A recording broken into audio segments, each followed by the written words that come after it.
السلام علیکم۔ ویڈیو سے سٹارٹ سے پہلے ایک ریکویسٹ ہے کہ آپ کائنڈلی ویڈیو کو لائک اور کمنٹ ضرور کر دیا کریں تاکہ مزید لوگوں تک یہ ویڈیو پہنچے، اور درود شریف ایک مرتبہ درود شریف ضرور پڑھ لیجیے۔ جزاک اللہ خیر۔ اموالہم صدقۃ تطہرہم بہا وتزکیہم وصل علیہم۔ زکوٰۃ اتنا بڑا عمل ہے کہ اللہ تعالیٰ ہمیں کہتا ہے کہ میرے نبی پہ درود پڑھو، فرشتوں سے کہتا ہے میرے نبی پہ درود پڑھو، اور خود بھی کہتا ہے کہ میں اپنے نبی پر درود بھیجتا ہوں۔ اللہ کی طرف اب درود کی نسبت وہ رحمت ہے، اور فرشتوں کی طرف ہماری طرف درود کی نسبت دعا ہے جو ہم کرتے ہیں، صلی علی محمد وعلی آل محمد۔ تو اللہ تعالیٰ نے ہمیں، آپ کو، پوری دنیا کے اہل ایمان کو، فرشتوں کو حکم دیا کہ میرے نبی پر درود پڑھو، اور خود بھی پڑھتا ہے، ان اللہ وملائکتہ یصلون علی النبی۔ جو لوگ اللہ کے نام پہ خرچ کریں گے تو اللہ تعالیٰ کہہ رہا ہے وصل علیہم، اے میرے حبیب ساری امت پر نہیں، جو تیری امت میں میرے نام پہ خرچ کریں گے ان پہ تو درود پڑھ۔ اگرچہ یہاں صلی دعا کے معنی میں ہے کہ تو ان کے لیے دعا کر، آپ ان کے لیے دعا فرمائیں۔ تو مال خرچ کرنے والوں کے لیے اللہ اپنے حبیب سے فرما رہے ہیں کہ ان کے لیے آپ دعا کریں، صلی علیہم ان صلاتک سکن لہم۔ آپ کی جو دعا ہوگی اور آپ کی جو صلات ہوگی، جو آپ کا درود ہوگا، دنیا اور آخرت کے سارے مسائل ان کے حل کر کے لے جائے گا، ان کی دنیا بھی سکھی کر دے گا، ان کی آخرت بھی سکھی کر دے گا۔ تو اللہ تعالیٰ نے زکوٰۃ فرض کی، وہ بہت تھوڑی فرض کی۔ پہلی امتوں پر تھی 100 میں 10 روپے، اور ہماری ہے 100 پہ 2.5 روپے، اور اتنا فضل فرمایا کہ پورا سال پیسہ پڑا رہے، پھر کہا اس میں سے 2.5 روپے دے دو، 2,500 دے دو، اگر استعمال ہو جائے تو کوئی زکوٰۃ۔ سال سے ایک دن پہلے اگر وہ مال خرچ ہو گیا ہے تو زکوٰۃ ختم ہو گئی۔ اور 82 دفعہ قرآن میں مال خرچ کرنے کا حکم آیا ہے، 82 دفعہ، اور اللہ تعالیٰ نے ترغیب دی ہے کہ مالدار فقیروں پہ خرچ کریں۔ پھر اللہ تعالیٰ نے فقیروں کو ترغیب دیا کہ تم بھی جتنی وسعت ہو خرچ کیا کرو۔ میرے نبی نے ترغیب دی، سبق درہم 100,000 درہم، 1 روپیہ اللہ کے نام پہ خرچ کرنا 1,00,000 روپیہ خرچ کرنے سے بڑھ گیا۔ تو صحابہ نے عرض کی وہ کیسے بڑھ گیا؟ تو آپ نے کہا ایک آدمی کے پاس 2 روپے، ایک آدمی کے پاس کروڑوں روپے، جس کے پاس 2 روپے تھے اس نے 1 روپیہ اللہ کے نام پہ دے دیا، اور جس کے پاس کروڑوں تھے اس نے 1,00,000 دیا۔ جس نے 2 میں سے 1 دیا اس نے اپنے مال کا آدھا حصہ دیا، جس نے 1,00,000 دیا اس نے اپنے مال کا کوئی 1000واں حصہ دیا۔ جب تولا جائے گا تو 1 روپے کا وزن 1,00,000 سے بڑھ جائے گا۔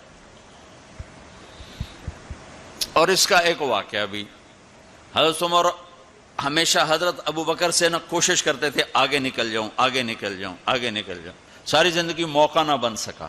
تبوک کا موقع آیا تو اللہ کے نبی نے کہا مال خرچ کرو۔ عثمان رضی اللہ تعالیٰ نے 10,000 لشکر کا سارا سامان تیار کیا، ان کی سواریاں، ان کا راشن کے لیے تھیلوں کو بند کرنے کے لیے دھاگے تک اپنے گھر سے دیے، اور 300 دینار اوپر دیے۔ تو اللہ کے نبی کی جھولی میں وہ 300 دینار پڑے تھے یوں، اور آپ ان دیناروں کو اٹھا اٹھا کے یوں فرما رہے تھے ما علی عثمان اللہ یعمل بعدا، عثمان آج کے بعد کچھ بھی نہ کرے تو جنت واجب ہوگی۔ تو عمر کہنے لگے آج میں ابو بکر کو کاٹ سکتا ہوں، آج میں اس سے آگے نکل سکتا ہوں کہ وہ آج کل غریب ہے، میں مالدار ہوں، تو وہ تھوڑا لائے گا میں زیادہ لاؤں گا تو میں بڑھ جاؤں گا۔ لہٰذا انہوں نے اپنے مال کا آدھا حصہ، آدھا گھر میں رکھا اور آدھا لے کر آئے۔ ابو بکر نے جھاڑو پھیر دیا، جو کچھ تھا وہ سارا سمیٹ کے لے آئے۔ جب دونوں پراپرٹی سامنے رکھی گئیں تو حضرت عمر کی بہت زیادہ نظر آ رہی، ابو بکر کی بہت تھوڑی نظر آ رہی۔ لہٰذا حضرت عمر بڑے اطمینان میں کھڑے کہ آج جیت خطاب کے بیٹے کی ہے۔ میں قربان جاؤں، اللہ رسول تو جانتے ہیں کہ کون کیا کر کے آیا ہے، تو میرے نبی نے سوال ہی بدل دیا جو اس موقع کا سوال ہی نہیں۔ کوئی آدمی مسجد میں چندہ دینے جائے، مدرسے میں چندہ دینے جائے، کہا جی مول صاحب یہ 1,00,000 روپیہ ہے مدرسے کے لیے، مسجد کے لیے، آگے مولوی صاحب کہیں پیچھے کتنے پڑے ہوئے ہیں تو وہ کہے گا اے بھی واپس کرو، میں تو تھوڑی نیت ہے جو کوئی چکر لگتا ہے کہ تسی ٹھیکیدار ہو مگر علی شاید ابھی پیچھے کتنے پین. یہ موقع کا سوال ہے ہی نہیں. مولوی صاحب کو چاہیے جی جزاک اللہ یہ لیجئے رسید بسم اللہ، پھر بھی موقع آئے تو دیتے رہیں. تو میرے نبی نے پوچھنا یہ تھا ابو بکر کتنا لائے ہو، عمر کتنا لائے ہو، اور یہی اس موقع کا سوال ہے. لیکن اللہ رسول جانتے ہیں کہ کس کے مال میں وزن زیادہ ہے، تو میرے نبی نے سوال بدل دیا، فرمایا عمر ما خلفت. واہ واہ، عمر پیچھے کیا چھوڑ کے آئے ہو؟ تو حضرت عمر تو وہیں دھڑم ہو گئے گا با میں گیا. سوال سے ہی وہ پتہ چلے گا با میری کلی اڑ گئی وکٹ. عمر ما خلفت یا ما ترکت لأہلک، یہ دونوں الفاظ ہیں. پیچھے گھر والوں کے لیے کیا چھوڑا؟ تو پہلے حضرت عمر بڑے جوش میں کھڑے تھے، پھر ایک دم ڈھیلے ہو گئے، کہنے با جی آدھا چھوڑا ہے آدھا لایا ہوں. پھر آپ نے کہا ابا بکر ما خلفت یا ما ترکت لأہلک، ابو بکر تو پیچھے چھوڑ کے کیا آیا، بچوں کے لیے کیا چھوڑ کے آیا؟ تو انہوں نے کہا ترکت اللہ ورسول، میں تو اللہ اس کے رسول کو چھوڑ کے آیا ہوں، باقی سب کچھ لے آیا. تو اس پر عمر کہنے لگے ابو بکر میں نہیں تجھ سے آگے بڑھ سکتا، کوئی بھی تجھ سے آگے نہیں بڑھ سکتا. اور اگلی سنو،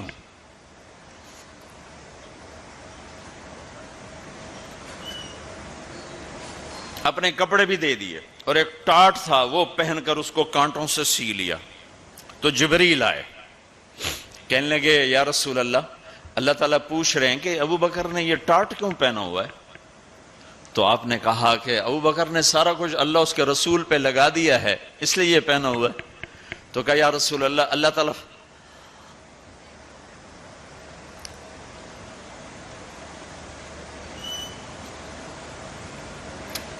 تعالیٰ فرما رہے ہیں ابو بکر سے پوچھو مجھ سے راضی تو ہے، مجھ سے راضی تو ہے، اس فقر میں مجھ سے راضی ہے؟ میں تو اتنا سفر کر کے آیا ہوں، حالانکہ ابھی 4 دن پہلے میں 12 ملکوں کا 10 ملکوں کا سفر کر کے آؤں، ساری ہڈیوں میں درد ہے. میں اس لیے آیا ہوں کہ چلو کوئی بخشش کا بہانہ مل جائے، کوئی بخشش کا بہانہ مل جائے، اللہ راضی ہو جائے. آپ سارے اس لیے حج پہ جا رہے ہو کہ اللہ راضی ہو جائے. جو سارے جہان سے کہتا ہے مجھے راضی کر، وہ کہہ رہا ہے ابو بکر سے پوچھو مجھ سے راضی تو ہے. تو آپ نے کہا ابو بکر تیرا رب تجھے سلام بھی کہہ رہا ہے اور پوچھ رہا ہے کہ راضی ہو. تو ابو بکر کی چیخیں نکلی، میں اپنے رب سے راضی، میں اپنے رب سے راضی، میں اپنے رب سے راضی. میرے بھائیو بہنوں، زندگی ایسے گزار کے مرو کہ اللہ کو ملو تو اللہ خوش ہو کے مل رہا، ایسے نہ مرو کہ اللہ کی بارگاہ میں پیش کیے جا رہے ہوں مجرم بن کر، قیدی بن کر. تو اللہ اس کے رسول نے مال لگانے پر زور دیا. اللہ چاہتا تو سب کو مال دے دیتا، کسی کو فقیر کسی کو مالدار. مالدار کا شکر کا امتحان لیا، فقیر کے صبر کا امتحان لیا. کہ اللہ فقیر کا صبر دیکھے گا، مالدار کا شکر دیکھے گا. اور جب مالدار لوگ زکوٰۃ نہیں دیتے تو پھر عزتیں نیلام ہوتی ہیں. جب سب کچھ اپنے اوپر لگانے کا ذوق بن جاتا ہے اور اپنے ہی بڑے بڑے زیور، کپڑے، گھر، گاڑیاں. یہ بھی لاہور کا واقعہ ہے. بیگم صاحب ڈرائیور کے ساتھ گئی ہیں اور واپسی پہ کہہ رہی ہیں اسلم ڈرائیور آج میری بڑی اچھی قسمت، وہ ساڑی میں نے لی تو میں سمجھ رہی تھی 1 لاکھ کی ہے، وہ تو مجھے 75,000 میں مل گئی، بڑی سستی مل گئی. خوش ہو کے ڈرائیور کو بتا رہی. تیسرے دن ڈرائیور کے بیٹے کا بازو ٹوٹ گیا. وہ آ کر کہتا ہے صاحب جی میری تنخواہ میں تو اس کا علاج ہو نہیں سکتا، تو مہربانی کر کے کچھ میری مدد کر دیں، اس کا علاج ہو جائے. تو صاحب کہتے ہیں اسلم تمہیں پتہ تو آج کل کاروبار بڑا مندہ ہے، تو میرے پاس تو گنجائش نہیں، میرا ایک ڈاکٹر دوست ہے، میں اسے فون کر دیتا ہوں، وہ تمہاری مدد کر دے گا۔ جب اس طرح ہوتا ہے تو پھر ڈاکے، چوریاں، قتل و غارت شروع ہوتے ہیں۔ جب اس طرح ہوتا ہے تو مالداروں میں تکبر پیدا ہوتا ہے اور غریبوں میں ظلم پیدا ہوتا ہے۔ تو زکوٰۃ ایک بہت بڑا عمل ہے، 2.5% تو فرض ہے، اور زکوٰۃ دینے والا سخی نہیں اللہ کی بارگاہ میں،